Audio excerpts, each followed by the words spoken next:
원가 절상이 사실 애플과 테슬라 둘 다 호재예요.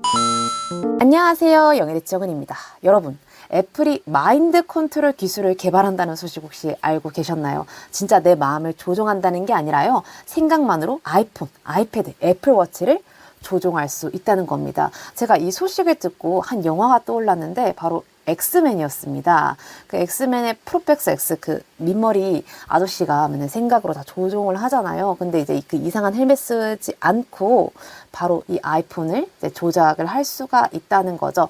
자신의 뇌파를 가지고 원하는 뭐 어플을 실행한다거나 문자를 쓴다거나 기기를 조작할 수 있다는 겁니다. 아무래도 대상자는 손을 좀 쓰기 어려운 분들을 이제 대상으로 한다고 하지만 사실 일반 사람들에게도 좀 편할 것 같다는 생각이 들어요. 진짜 힘든데 진짜 생각만으로 누가 보고서 좀 써주면 좋겠다 이런 생각 하잖아요. 그때 대신 써주거나 아니면 그게 아니더라도 누워있는데 유튜브가 끝났어, 다른 영상 틀어야 되는데 그냥 틀어줬으면 좋겠다, 약간 이런 때도 좀 쓰면 재밌겠지 않을까 생각을 합니다. 근데 이런 기술이 또 새롭게 나온다는 건 애플이 안정의 애플에서 다시 혁신의 애플로 가는 신호이기 때문에 저는 굉장히 좋은 소식으로 받아들였습니다. 또 이제 힘드신 분들에게 도움이 되는 그런 기술이기도 하고요. 근데 이 기술을 듣다 보니까 한 명이 떠오르지 않나요? 맞아요, 일론 머스크. 일론 머스크의 뉴럴 링크가 사실 이와 비슷한 걸 계속 개발을 하고 있는데요. 뉴럴 링크 같은 경우에는 사실 좀 애플하고도 좀 다릅니다. 솔직히 말하면 애플보다는 훨씬 더 강력한 칩의 기술이에요. 아예 뇌에 칩을 이식을 해서 더 많은 기능을 수행을 할 수 있는 그런 기술을 이제 연구를 하고 있다라고 합니다.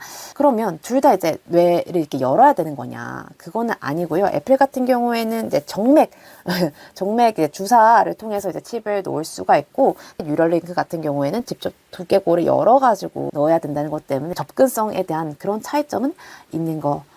그래서 애플은 뇌파를 잇는다, 뇌를 뚫고 들어간다. 이런 차이가 있는 것 같아요. 그래서 사실 기술적으로 봤을 때 애플이 상용화가 더 일찍 될 것 같고요. 또 실용성을 갖추고 있지만 결국에는 저는 테슬라가 하는 거는 인류의 도전 과제라고 생각을 하거든요. 우리가 지금 중증 질환 환자, 특히 뇌질환 환자에 대해서는 일상생활에 어떻게 하면 도움을 줄 수 있는가, 이 부분에 대해서는 항상 고민이 있었잖아요. 정말 잘 먹힌다면 내 생각만으로도 일상적인 이 기기를 다 움직일 수가 있는 거니까요. 그래서 지금은 애플의 당장의 호재가 맞겠지만 아마 시간이 지나면 지나고 만약 뉴럴링크가 더욱더 가시화가 되고 이제 성공적인 연구 결과나 임상 결과가 드러난다면 더 큰 저는 주목을 받을 수 있을 거라고 생각을 합니다. 어떻게 수혜일까? 애플은 만약 이걸 하잖아요? 그러면 어떻게 될까요? 애플이 수혜예요. 왜? 그 조작을 애플 거만 할 수 있잖아요. 그럼 더더욱 애플 워치, 그 다음에 애플 패드, 비전 프로, 이렇게 애플 생태계를 더욱더 강화하는 그런 장점이 되겠고요. 물론 뉴럴링크도 이제 비상장이긴 하지만 수혜주는 따로 없어요. 테슬라 안에 들어가 있다면 당연히 테슬라의 수혜가 받을 수 있을 거라고 생각을 합니다. 그래서 한쪽은 이제 10억 명이 이제 아이폰을 쓰잖아요. 이 10억 명 대상으로 이제 하는 거와 이제 전 인류 대상으로 하는 거와 이제 스케일의 크기가 또 다르기 때문에 이제 지금 단기적으로는 애플, 그다음에 또 장기적으로는 테슬라를 보는 게 저는 맞다라고 생각이 듭니다. 사실 뭐 이번에도 주가적으로 얘기를 안 할 수가 없겠는데 저는 깜짝 놀랐습니다. 테슬라의 이 회복 속도에 사람들이 진짜 좋아하는구나 놀랐어요. 보통 우리 장기이동 평균선이 세잖아요. 저항선이 되면 누르잖아요. 그동안 쌓아왔던 힘이 있기 때문에. 근데 그거를 그냥 200일선을 뚫고 가는 그 모습에 다시 한 번 더 테슬라의 이런 위력을 좀 더 확인을 했던 것 같고요.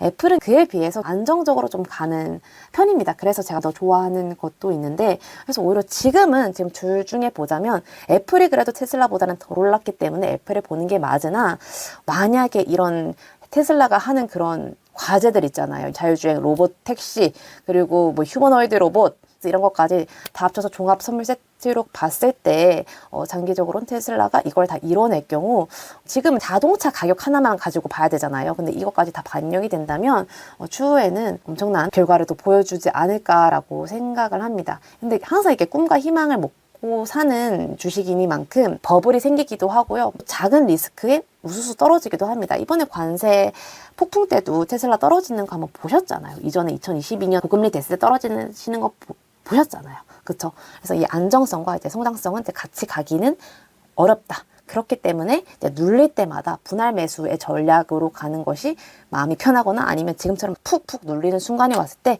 그냥 뭉태기 사두고 좀 너무 올라왔다 싶으면 어느 정도 매도하고 다시 내려왔을 때 사고 이런 방식을 가는 게 지금은 맞다라고 생각이 듭니다. 이제 주식 시장으로 한번 볼게요. 지금 주식 시장이 되게 잘 가고 있잖아요. 왜냐면 시장의 화두였던 중국과 미국이 서로 화해를 했습니다. 이 화해를 이렇게 한 달 만에 할 거 왜 이렇게 싸웠대? 미국은 중국의 관세를 이제 줄여줬고요. 미국이 원했던 거는 레이 달리오가 그렇게 얘기하더라고요. 위안화 절상을 바랄 거다. 근데 진짜 그걸 바랬더라고요. 위안화가 실제로 좀 올라가는 모습을 좀 볼 수가 있었습니다. 그래서 서로의 니즈가 잘 떨어져서 무역 관세에 대한 리스크가 줄어들어서 나스닥 S&P 모두 큰 성장을 했고요. 또 하나의 호재는 CPI가 있습니다. 이 CPI가 적정 수준으로 내려왔기 때문에 금리 인하의 가능성이 조금 더 높아져서 물가가 너무 높은데 금리 인하할 수는 없잖아요. 근데 물가 잡혔네?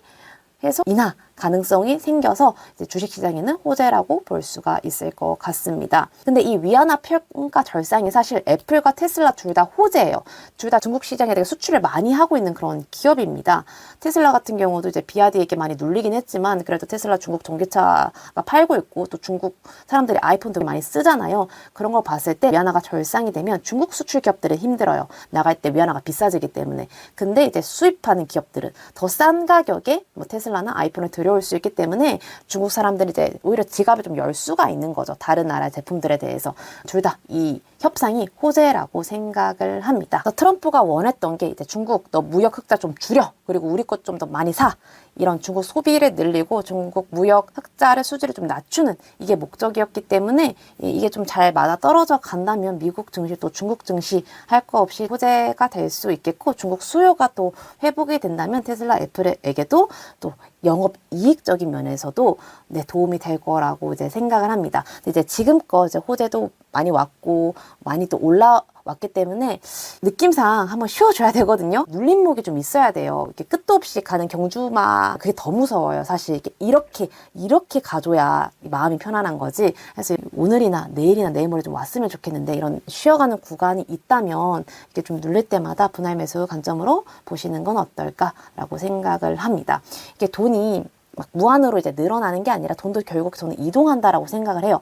누군가가 지금은 주식이 위험할 거니까 적금 예금 들어놔야지. 근데 지금 위험 자산 시장이 더 낫네 하고 옮겨가는 것처럼 금이 내려가니까 누가 올라가요? 비트코인이 올라가잖아요. 안전자산 시장이 내려가니까 위험 자산 시장이 올라가는 것처럼 그 자산별로 이동을 하고 또 주식 시장 안에서도 그 전까지는 뭐 경기 방어주라든가 아니면 방산주에 집중했던 것들이 지금 뭐 기술주나 이런 것들에게 옮겨가는 것처럼 돈의 이동이 지금 일어나는 그런 시기라고 생각을 합니다. 근데 이런 일어나는 시기는 또 변수에 따라 달라질 수 있는 부분이기 때문에 항상 주의를 해야 하긴 하나 지금으로 봐서는 위험 자산 시장이 우호적인 시장은 맞는 것 같습니다.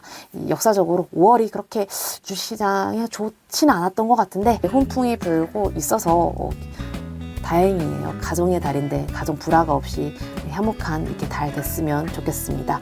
오늘은 이 대표적인 기술주 2개의 새로운 신기술과 또 투자를 좀 어떻게 하면 좋을지에 대해서 생각을 나누어 보았습니다. 여러분의 생각은 어떠신가요? 그럼 다음 시간에 만나요. 안녕.